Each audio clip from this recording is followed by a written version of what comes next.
Do it scared. That is what today's guest on the podcast says to me. And no better words have been spoken as I launched this podcast a year ago. Scared? Yes, a little bit, and plenty of fear of the unknown. Like, would the show be well received? Would guests say yes to being on the show? How will I continue to come up with enough interesting topics to keep listeners engaged? And then, of course, am I good enough?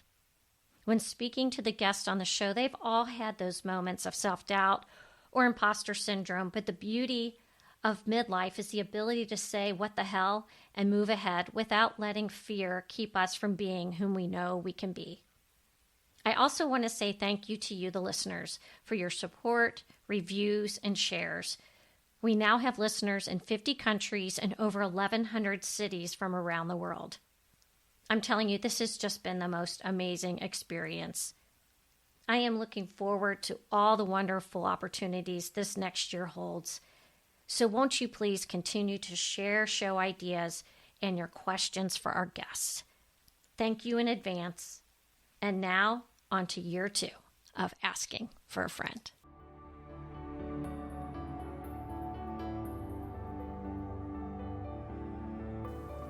Health, wellness, career, relationships, and everything in between.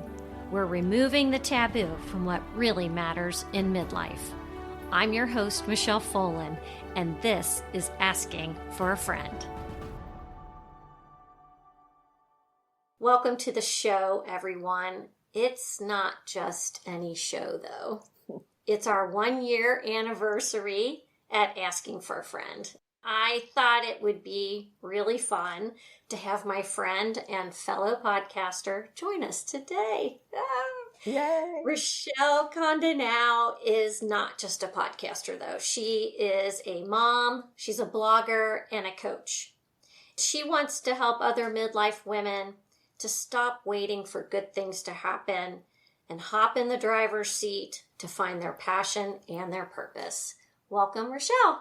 Oh, I like that introduction because that really speaks to me, that idea of taking a little more charge of our lives as opposed to letting things happen. I mean, some external circumstantial things are truly beyond our control, but I do think we have a lot more in our control than sometimes we realize or recognize.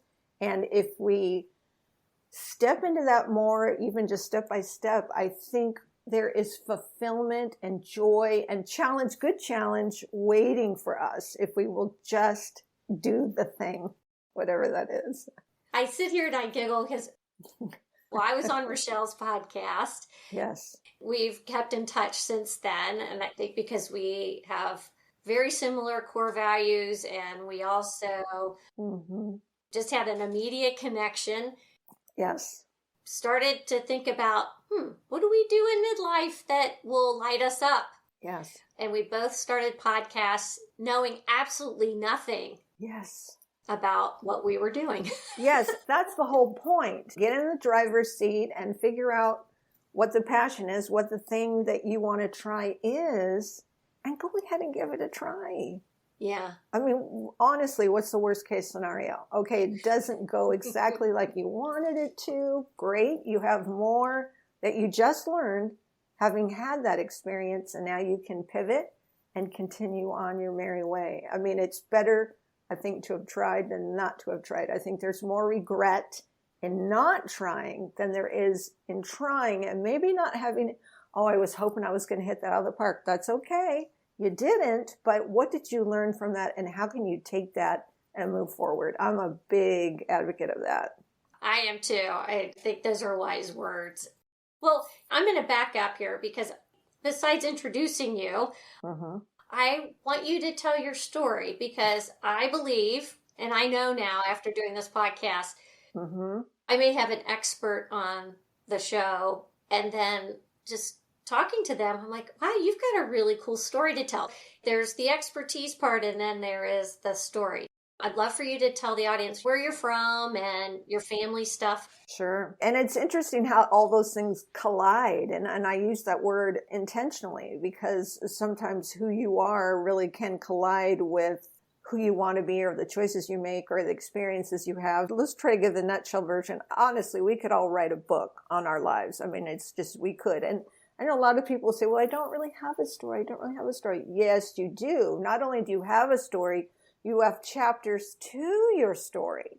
The overarching theme would be, I born and raised in San Diego, had a wonderful growing up time. My mom was a single mom, worked very hard to get my brother and I through school and all of that. Went to college here locally, USD, University of San Diego, and had some interesting experiences along the way. Met and married Ron. We have a blended family.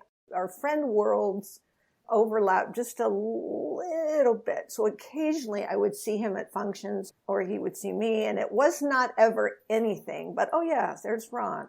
Nothing like that at all. He went on to marry and have 3 kids.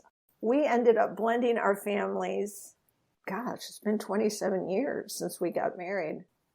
You knew Ron earlier in your life. Yes. Did you marry someone else?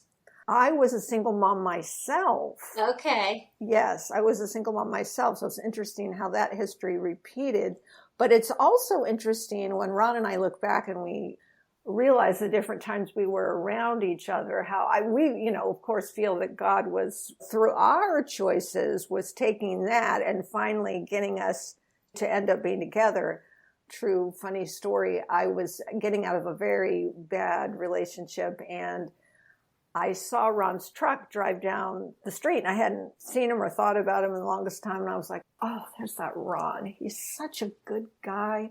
I'm ready to meet somebody like that. Just a good husband. I had observed this, that he'd been a very good husband, good father, very hands-on. And I remember telling my therapist, oh, I saw this guy, and he's my avatar. We didn't have really that word then, but he's like what I'm looking for.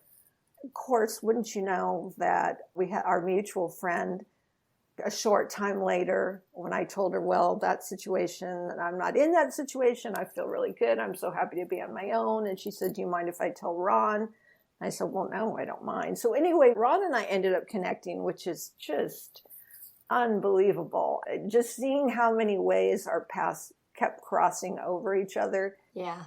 It's just absolutely extraordinary. When we married, he had his 3 original kids. I had my son.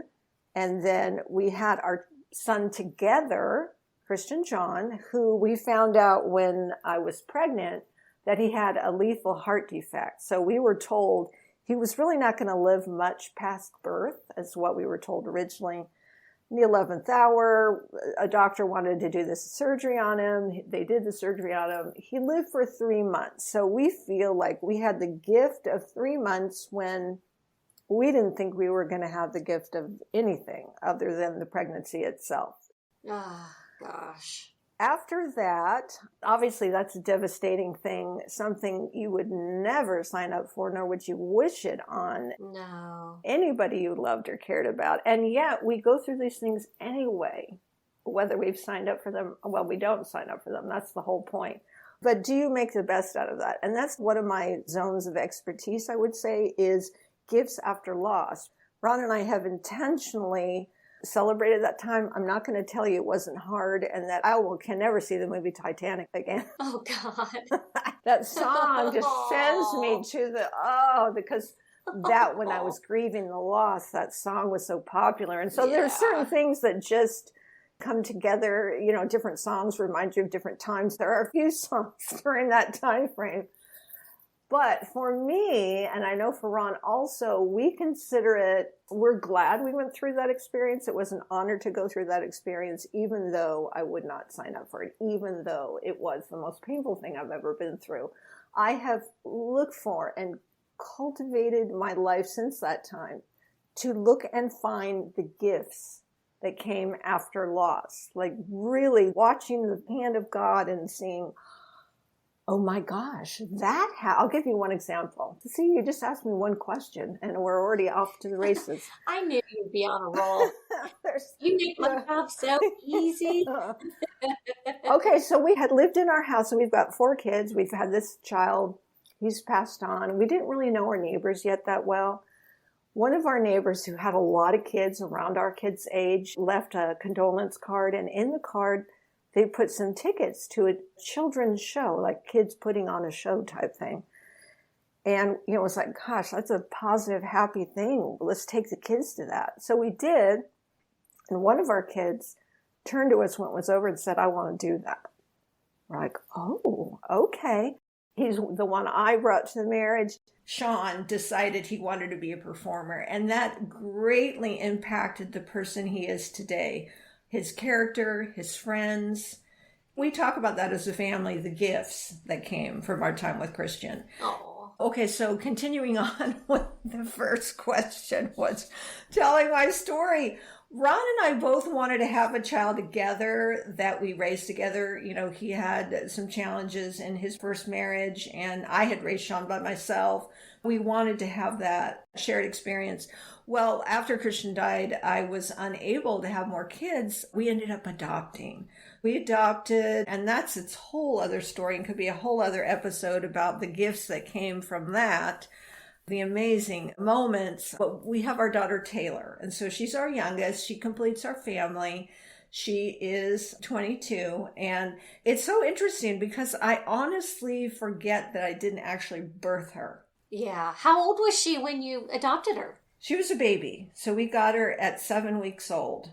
Oh, wow. We met her at 6 weeks old, and she came into our home at 7 weeks old. So yeah, we got her right away, pretty much, and we got to raise her, and she's our girl. She just is. Yeah. What's so interesting about all these kids that in many ways are not related to one another, except by marriage, is we all look like we belong together. I mean, the family picture, it looks like, everybody. Not that that matters. It doesn't matter. I just find it as an observation, just kind of amusing and kind of fun.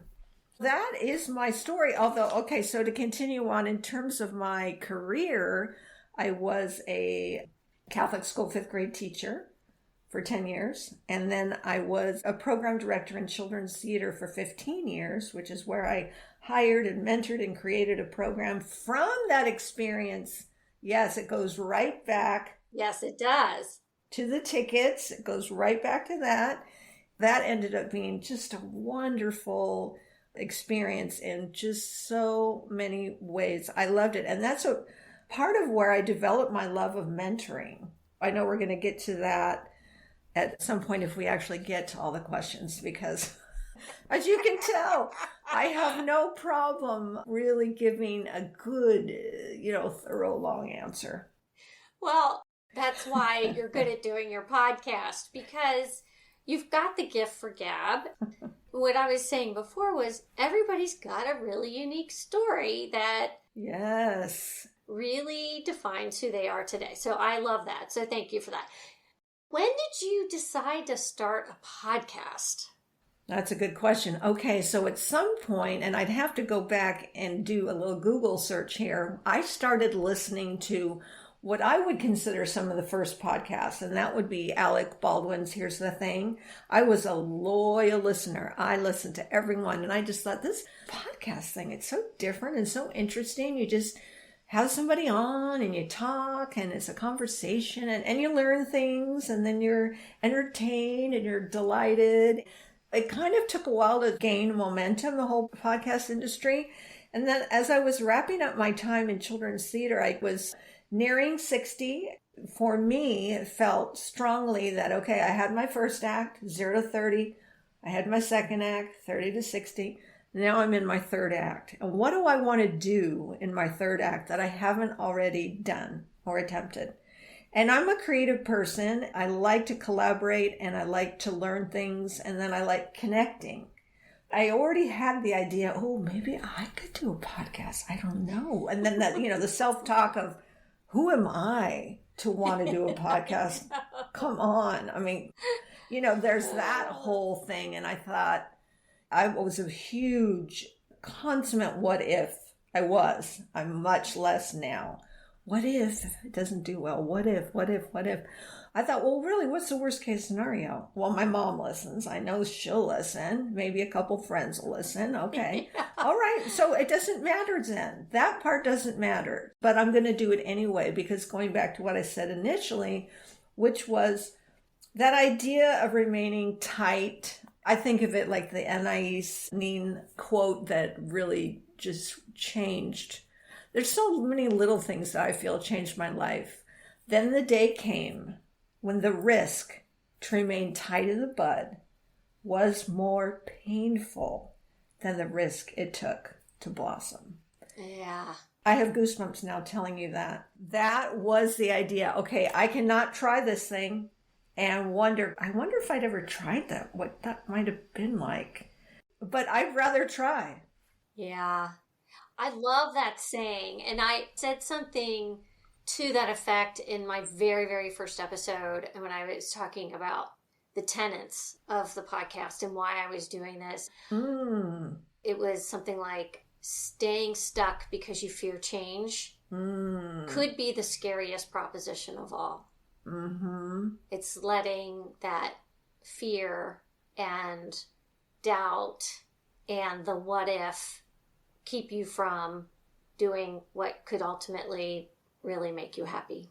I think of it in terms of our fears. You know, we have a lot of self-talk, a lot of things that go. That could be a whole other episode, just breaking all this down. But I find that there's all kinds of fear. But if there's a fear, like doing a podcast, and I'm real scared, but I'm also real excited by the prospect, then it's go. If it's fear and it's only fear, like go swim with sharks, then it's a no. Yeah. It's a hard no. Yeah, jumping out of a plane. If there's no element of excitement involved, then it's like, okay, I don't need to do that. I don't have to go swim with sharks. I am scared. I'm nervous. I don't even know how to do it. I'm excited, and so I'm going to do it anyway. That's kind of like how I test it. What you're doing is you're defining the difference between courage and confidence. Yes. Because you have the courage to try something new. You have the courage to start a podcast or make a life pivot. You may not have the confidence yet because the confidence comes with success and figuring it all out. But it's the courage that gets you to at least try it. Well, with the courage, I say do it scared. When you think about athletes or performers or all these, there's all kinds of areas, or maybe doctors before really intricate surgery. It's not like they just waltz in and they're strictly confident. They're fearful for the possible outcomes. How am I going to do it? Can I perform? Will it go well? All those things, but they do it anyway, and that's do it scared. When you dial back the confidence is believing in oneself. If I believe in myself and then I layer it with the courage, like, oh, I'm going to do it scared, and then I'm going to build more confidence also, because for me, the opposite of fear is confidence, which is interesting. For me, it's like a scale. The less I listen to the fear and I work with it, the more confidence I feel. And so I'm tipping the scales in a very good way. If you meet somebody or know somebody that really has let the fear get the best of them and they're way up high with the fear, you'll note immediately their confidence level is really, really low. They're afraid to have courage and to try a thing. Well, and you're striking out again with your courage because you're starting to do some coaching. I am. It's so funny. Not in a ha funny way, but I was describing this to Ron. I was like, I am bursting at the seams. I mean, I was just, I have all this in me. I want to get it out. And I do in small ways in the podcast. And I certainly wouldn't not do that because I get so much fulfillment from that, connecting one-on-one with somebody. And the blogging is something that goes along with the podcast, thoughts I have about something they said or something I thought. But then now the coaching, here's the thing, there are a gazillion coaches. Oh, yeah. Instantly you've got, oh, I don't think I can do that because everyone else is already doing that. But it's like, no. Yes, you've got that fear, but let's go ahead and you're not for everyone. You only need to reach the people that will benefit from working with you. Not everyone, but those people. You have to step out of the comfort zone and get to that place of, I've really been in that place with coaching right now. I've done coaching, I would call it informally, through workshops I've done for a long time, through like women's events, that sort of thing. But now I want to take some of that and get it a little bit more intentional, a little bit more structured, and reach out and say, hey, I think there's even more that I have to share. And I want to work with women who want more. I just was speaking to somebody yesterday and she said, yeah, I hit my 50s. I was very satisfied with where my life was, but I thought there might be more. And I was like, yes, that's the kind of woman that I am appealing to because I'm her. Yeah. I'm her. There isn't any part of that I can't relate to. You're right. You talked about your loss and how with the loss of Christian, you are able to now see what the gifts were. You mentioned that was part of your coaching platform. Yes. Then you said you've got two other arms of that. Yeah, it's funny. When I look back at the different workshops that I've done through the years and the themes that keep coming up, I feel like there are three different areas that really even make up Unabashed You, sort of the whole brand and the podcast and everything. And one comes under exactly what we're talking about, confidence and courage. You know, do you know who you are? Because a lot of people don't even know who they are. Introverted, extroverted, what's that? Enneagram, what's that? Not that you have to use those tools. You don't. But do you know yourself? If I don't even know my own bucket, how can I get out and share and be as effectively? I need to be there. So part of the courage and confidence is knowing who you are, doing it scared, taking little steps, and making things actionable and doable and then accountable. I mean, women who work with me, I'm going to hold them accountable, but it's not going to be like scary or like anything like that. Just like, okay, the goals you set for yourself, how'd you do with those? I think we do better when we have somebody else to, I think of it as sharing, not answer to. I'm not any different than anyone else. There's no hierarchy here. It's how are you doing on your goals? Were you able to reach that this week? Okay, I totally get it. Well, why do you think you didn't reach that? And so let's move from there. So that confidence bucket is courage and being you and all of that. And passion bucket is the passion. What are the gifts you've been given? What lights you up? What is it you want to do that you're not already doing? And it doesn't have to be what you earn money at, because some of us, our passion is the thing we do when we're not working. A passion can be in a different place in your life, but do you know what excites you? Do you know what lights you up? Do you know what you want to do with the gifts you've been given? Do you know? Purpose is a big part of the passion bucket. Why are you here? And what are you doing about it? Those are the two buckets. Let me clarify the third bucket. The third bucket would then be gratitude. Oh, yeah. And for me, that's the gifts after loss, or cultivating that attitude of gratitude. And gratitude's all over the place. I'm more specifically looking at it in terms of after loss, finding things that are hard to find, because I hope we're all cultivating gratitude in our lives, being thankful for the small things, the little things, the big things. And this is taking it after a hard thing. Can you turn around and see that God made good out of that? Because guess what? He doesn't waste anything. There you are. Okay, what's next? No, I like that. I really like that. Here's the thing, and this is why I advocate coaching, because of the accountability piece. The fact that you verbalized something that you want to do or that you're passionate about. By verbalizing it to someone else, it's like I said, it's like throwing it up over the fence and you can't go get it. Yeah. Oh, that's good. You can't retrieve it. You can't take it back. Mm-hmm. I think we all need someone to hold us accountable, because otherwise you'll wait and you'll wait. You'll wait till it's perfect, or, oh, it's not a good time. I've got this going on. Well, guess what? It's never a good time. Oh, exactly. Exactly. And it's never going to be perfect. Mm-hmm. I'm with you all the way on that. I just listened to somebody recently who said, Just do it at a B minus. Stop waiting for it to be an A plus. Just B minus, go. Yeah. I was like, whoa, speaking from a former perfectionist, recovering perfectionist who always wanted to get the A, that was a good tip. You mentioned your blog before, and I love your blog. Oh, thank you. You put a blog out, I think it was today, about anxiety. Mm-hmm. Yes. And I thought it was very poignant and very heartfelt, and I was hoping you might be able to share a little bit about that. Happy to help with that. Come to find out in my early adult years that anxiety can be very genetic, and it can also run in families. I didn't know it at the time, but sure enough, whoa, my mom, oh, my aunt, oh, my grandpa. I mean, it was, oh, my cousin. I mean, it does run in families. And I will say that I suffered for some years being very afraid to speak up about it because I didn't know it had a name. And I was quite convinced no one else in the entire world had ever felt what I was feeling.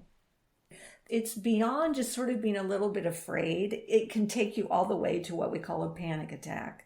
And if you've ever had one of those, you know that all kinds of things happen to you physically. You're just not sure. Am I having a heart attack? Am I dying? I mean, until you understand what it is. Once you understand what it is, then there's all this education and things that can go with that. I advocate, obviously, talking therapy, any kind of therapeutic activities. I mean, my therapist used to assign me homework. And it's interesting, too, for me, very profoundly at 3 different times in my life, and come to find out in hindsight, these were very key, pivotal times in my life where major life changes were going on, and I did not associate that at the time. I was like, oh no, it's back. Why is it back? I mean, not realizing, well, because you're at a major crossroads right now. That's why it's back, and you need to deal with things. I'm also an advocate of medication if it works for you. Not everybody needs medication, but some people do. For example, myself, genetic predisposition to not have enough serotonin. I did it for a lot of years without it. I went on it for about 10, 15 years, and I said to the doc, hey, I don't think I need this anymore. Let's try to taper off and go off. Nope. Bad idea. Nope.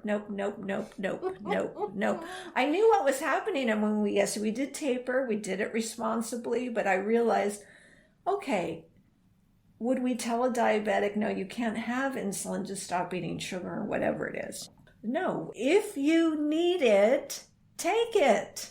I don't want there to be shame around that. That is not okay in my book, because there are certain medications that help for certain conditions, and you cannot judge or second guess someone else's experience and throw that shame thing on them. I'm not ashamed, and I'm here on your podcast saying I take my SSRI daily. It's a part of it, and that's, yeah. I feel no apologies for that. It works for me. And you shouldn't. And I shouldn't. And I think it was interesting, too. You mentioned that you went to your mom when you were like 21, and you were like, I can't deal with this on my own. I need some help. When I was reading that, I thought, you and I both grew up in the era of suck it up, buttercup. Yeah. Get over it. This will pass. But your mom took you seriously. She did, because then she knew, oh, I've been through this too, and I get it. Because if you don't treat anxiety and you don't learn what your triggers are and you don't do the work, in my case, I was getting very close to being housebound. And I was a young person. I was 21. I was in college. I mean, that was not the life I wanted for myself. I am very grateful to have had therapy and everything that was needed. That it just made such a huge difference. I mean, and I would say one of the hugest things for people with anxiety is the have to element. The have to. No, I have to. I have to. And he would say, well, why? Why? What happens if you don't? Okay, and then what? And then what? I mean, he'd talk me through it, and I'd be like, you know what, you're right. I can start taking a final and decide, no, I'm leaving, and I leave. For an anxious person, you need to know you have an exit. That's the hugest thing. And in fact, brings it full circle. The first huge trip Ron and I ever took, like get on a plane, you're stuck on the plane for 13 hours. And as the plane was taking off, I had that moment of, oh my gosh, I'm on this plane and I couldn't see an exit sign, but I talked myself down and I said, you know what? I can get to the other end and I can turn to Ron. Thank the Lord. He is so understanding, and just say, oh, we got to go home. And he'd say, okay, are you sure? Okay, let's go. And that, just knowing I could do that's the trick with anxiety. Knowing you can do that you have an exit sign, it blew the whole thing up in a good way. And it was like, oh, I feel so relaxed. Okay, what movie are we going to watch? It just changed everything. And I would wish that for people who deal with anxiety, that they would have some of these tips and tricks and all that. Yeah, and that's why we get coaching and therapy. Absolutely. You don't have to go this alone. Oh my gosh, yes. I was so surprised when I learned, oh, this has a name and other people have felt like this. I mean, it was really extremely eye-opening. Oh, yeah. It amazes me because I think if someone with anxiety doesn't typically start a podcast, but you did. I'm not going to say I'm recovered.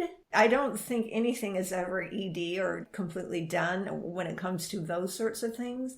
I'd love to be in the ing of places, which means now and in process and growing and working and all those things.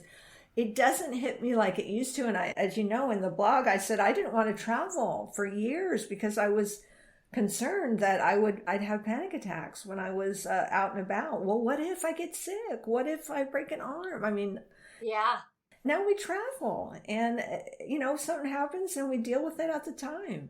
I don't borrow the trouble. I don't borrow it. If it comes to that, we'll deal with it. I do want to talk a little bit about your podcast because I think you have kind of a cool platform. It's called Unabashed You. Yep. Like I said, I have been a guest. Mm-hmm. How do you choose your guests and your topics? Well, that's a really good question. And the truth is, I feel like in a way they choose me, meaning I originally asked people, obviously I knew in my real life, friends, family, that sort of thing, who I felt like one would be comfortable, because let's face it, there are people in your life, my husband, my mother, nope, I'm just not even going to ask, because I know that's just not one of those, I'm excited about it, but I'm also scared about it for them. They hard stop, no. So no, I'm not going to ask them. It started that way. And then I decided to do what I called Insta Summer, where I invited people I didn't know from Instagram that I'd connected with. And that was so successful in the sense that when I first started, I would have a pre-talk. What do you want to talk about? This is what we're going to talk about, blah, blah, blah, blah. And I'm not knocking those people who do that. But then once I did Instagram, it's like, we're talking time differences, Australia, Belgium. Yeah. Literally all over the world. I'm like, no, that's not feasible. I can't get them on 2 calls.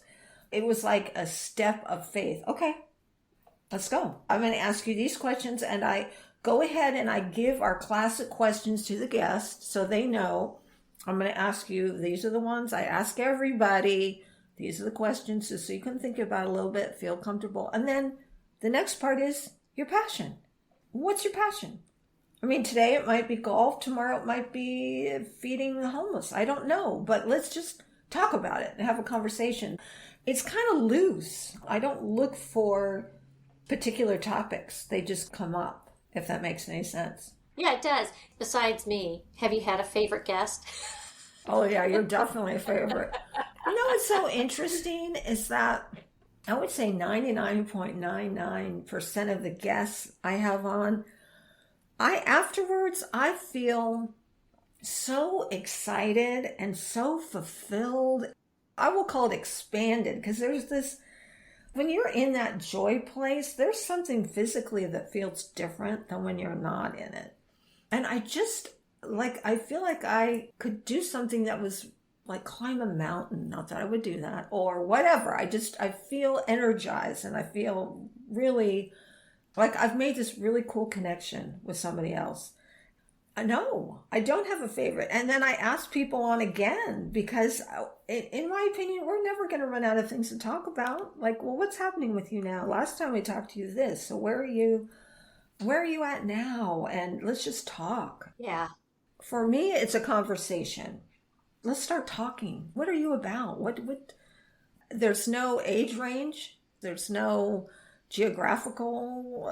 There are no restrictions. Just that you feel comfortable enough to give it a try. I mean, I've had a few people who've said, "Oh, I've never been on one. I'm kind of nervous."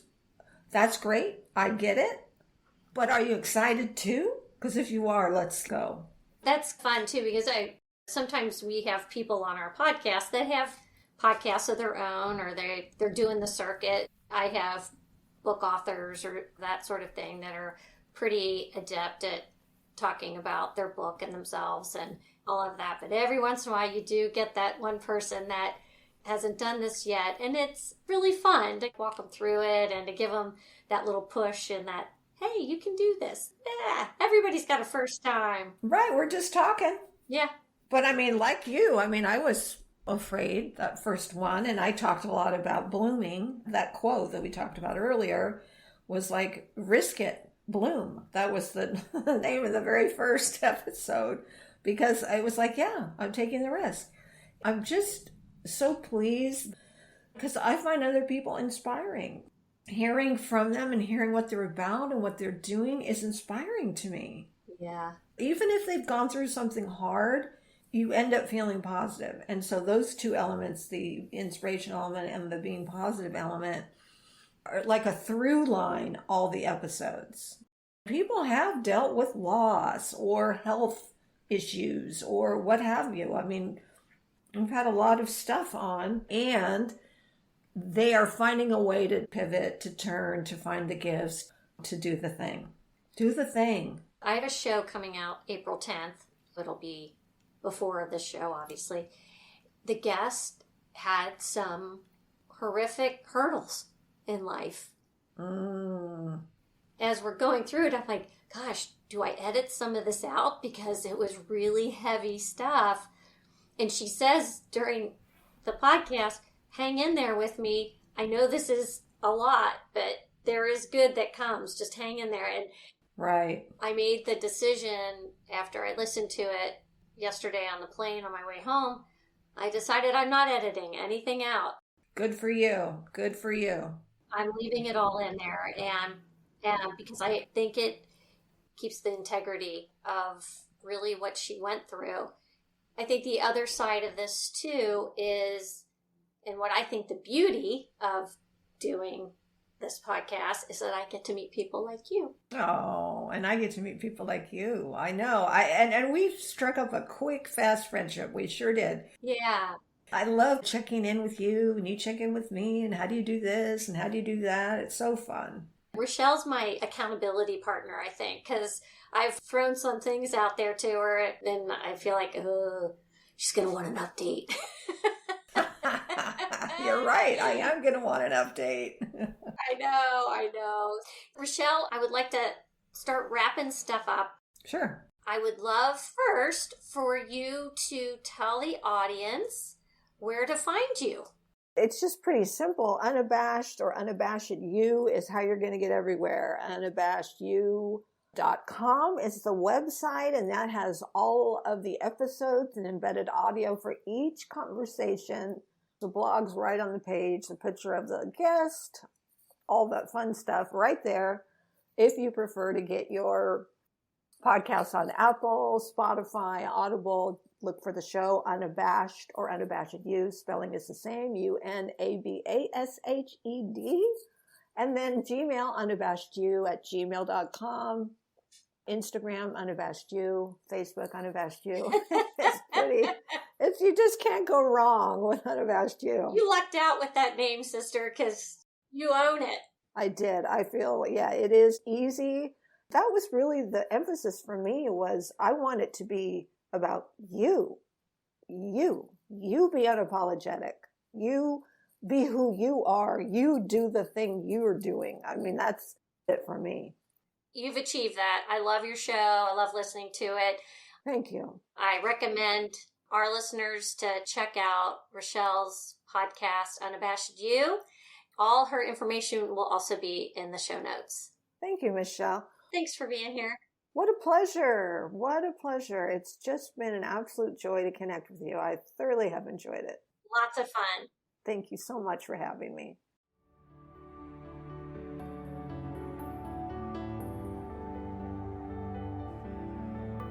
Follow Asking for a Friend on social media outlets and provide a review and share this show wherever you get your podcasts. Reviews and sharing help us grow.